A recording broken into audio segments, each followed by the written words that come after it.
শীতকালীন পিঠাপুলির মধ্যে আমার মনে হয় এর থেকে সহজ পিঠা আর দুনিয়াতেই নেই। আসসালামু আলাইকুম everyone, welcome to Papiya's kitchen. আজকে আমি তৈরি করে দেখাবো নোয়াখালীর বিখ্যাত খোলা জালি পিঠা, অসংখ্য ছিদ্রযুক্ত। আর এই পিঠাটা আপনারা যে কোনো ভর্তা অথবা নারিকেল বা ঝোলা গুড়ের সাথে খেতে পারবেন। খেতে কিন্তু অসম্ভব মজার, একবার হলেও বানিয়ে নেবেন। যারা নতুন রাঁধুনি বা ব্যাচেলর রয়েছেন তারাও ইজিলি এই পিঠাটা তৈরি করে নিতে পারবেন। প্রথমে খোলা জালি পিঠা তৈরির জন্য একটা মিক্সিং বোলে নিয়ে নিচ্ছে 1 কাপ শুকনা চালের গুঁড়া। এরপর দিয়ে দিচ্ছি নর্মাল তাপমাত্রার পানি। পানিটা অল্প অল্প করে দিতে হবে আর একটা স্মুথ ব্যাটার তৈরি করে নিতে হবে। পানি কিন্তু একবারে ঢেলে দেওয়া যাবে না, অল্প অল্প করে দিতে হবে আর মেশাতে থাকতে হবে।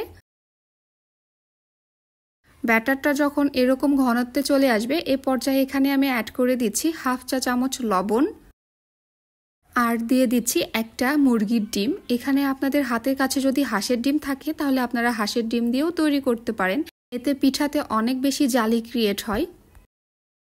আমার হাতের কাছে ছিল না তাই মুরগির ডিম দিয়েই করছি। আপনারা এখানে 2টা ডিম দিয়ে পিঠাটা তৈরি করবেন, তাহলে পিঠাটা আরও বেশি স্মুথ এবং মজা হবে। আর এই মিশ্রণটার সঙ্গে ডিমটাও খুব ভালো করে মিক্স করে নিচ্ছি। মিশিয়ে নেওয়া হয়ে গেলে আবারও পানি অ্যাড করছি, কারণ ব্যাটারটা একদমই পাতলা টাইপ করে রেডি করে নিতে হবে। আমি আপনাদের ব্যাটারের ঘনত্বটা দেখিয়ে দিচ্ছি, দেখে হয়তো বা বুঝতে পারছেন কতটা পাতলা। আর আপনাদের পিঠা তৈরির ক্ষেত্রে যদি আপনাদের মনে হয় ব্যাটারটা বেশি পাতলা হয়ে গিয়েছে সেক্ষেত্রে আপনারা চালের গুঁড়া অ্যাড করে নেবেন। তাছাড়া যদি ঘন হয়ে যায় সেক্ষেত্রে আরও পানি অ্যাড করে পাতলা করে নেবেন। প্রথমে প্যানটা চুলাতে বসিয়ে প্যানটা খুব ভালোভাবে গরম করে নিতে হবে আর একটু তেল দিয়ে এভাবে টিস্যু পেপার দিয়ে মুছে নিচ্ছি। প্যানটা খুব ভালোভাবে গরম হয়ে গেলে পরিমাণ মতো ব্যাটার দিয়ে হাতলটা ধরে এভাবে ঘুরিয়ে নিচ্ছি। আমার যেহেতু মাটির খোলা নেই এজন্য আমি ফ্রাই প্যানেই পিঠাটা তৈরি করে দেখাচ্ছি। একটু পর দেখা যাবে প্যানের চারপাশ থেকে পিঠাটা এরকম ছাড়িয়ে এসেছে। এই পর্যায়ে আমি স্প্যাচুলার দিয়ে পিঠাটা উল্টিয়ে নিচ্ছি। দেখে হয়তো বা বুঝতে পারছেন পিঠাতে কতগুলো জালি ক্রিয়েট হয়েছে। এভাবে করেই সবগুলো পিঠা আমি এক এক করে বানিয়ে নিব। প্রথম 2-1টা পিঠা কিন্তু নষ্ট হতে পারে, এতে হতাশ হওয়ার কিছু নেই।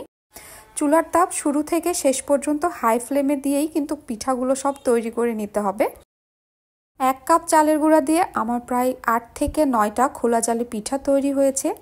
এই পিঠাটা খেতে অসম্ভব মজার। সকাল বা বিকালের নাস্তায় যে কোনো সময় আপনারা গরম গরম বানিয়ে পরিবেশন করতে পারবেন। যে কোনো মাংস বা ভর্তার সাথে খেতে অসাধারণ। আমি এটা গরুর মাংসের সাথে পরিবেশন করেছি।